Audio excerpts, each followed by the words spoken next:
Hello friends, big boss season 8 winner మన అందరి favourite Nikhil Maliakkal khaki dress వేసి డ్యూటీలోకి ఎక్కేశాడు. జియో హాట్‌స్టార్లో రీసెంట్గా రిలీజ్ అయిన Vikram on duty web series ఎలా ఉంది? నిఖిల్ తన మాస్ పవర్తో మెప్పించాడా లేదా? ఈ వీడియోలో క్లియర్ కట్గా మాట్లాడుకుందాం.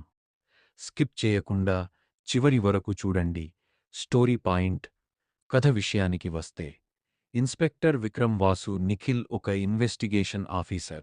ఒక మిస్టరీ మర్డర్ కేసు అతని దగ్గరికి వస్తుంది. ఆ కేసు వెనుక ఉన్నది ఎవరు? విక్రమ్ తన విలక్షణమైన శైలిలో నేరస్తులను ఎలా వేటాడాడు? రూల్స్ కంటే రిజల్ట్స్కే ఇంపార్టెన్స్ ఇచ్చే విక్రమ్ ఈ కేసును ఎలా డీల్ చేశాడు అనేదే మొదటి 4 ఎపిసోడ్ల కథ. Nikhil performance main highlight. ఇక నిఖిల్ విషయానికి వస్తే బాస్ నిఖిల్ స్క్రీన్ మీద కనిపిస్తుంటే ఒక వైబ్ ఉంది. బిగ్ బాస్లో మనం చూసిన నిఖిల్ వేరు, ఈ విక్రమ్ వాసు వేరు. ఆ గంభీరమైన వాయిస్, తీక్షణమైన చూపులు మరియు యాక్షన్ సీక్వెన్స్లో అతని ఈజ్ చూస్తుంటే ఒక కంప్లీట్ మాస్ హీరో మెటీరియల్లా అనిపించాడు. ముఖ్యంగా విచారణ చేసేటప్పుడు అతను ఇచ్చే ఎలివేషన్స్ ఫ్యాన్స్కి ఫుల్ మీల్స్ లాంటివి. Technical values and plus points. దర్శకుడు వేదవ్యాస్ కథను ఎక్కడా ల్యాగ్ లేకుండా గ్రిప్పింగ్గా నడిపించాడు.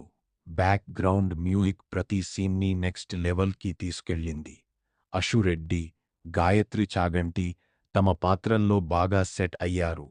సినిమాటోగ్రఫీ క్రైమ్ థ్రిల్లర్కు కావాల్సిన డార్క్ మూడ్ని పర్ఫెక్ట్గా క్యారీ చేసింది. Final verdict. ఫైనల్గా చెప్పాలంటే మీరు గ్రిప్పింగ్ క్రైమ్ థ్రిల్లర్స్ ఇష్టపడేవారైతే లేదా మీరు నిఖిల్ ఫ్యాన్ అయితే విక్రమ్ ఆన్ డ్యూటీ పక్కా watchable series. Don't miss it.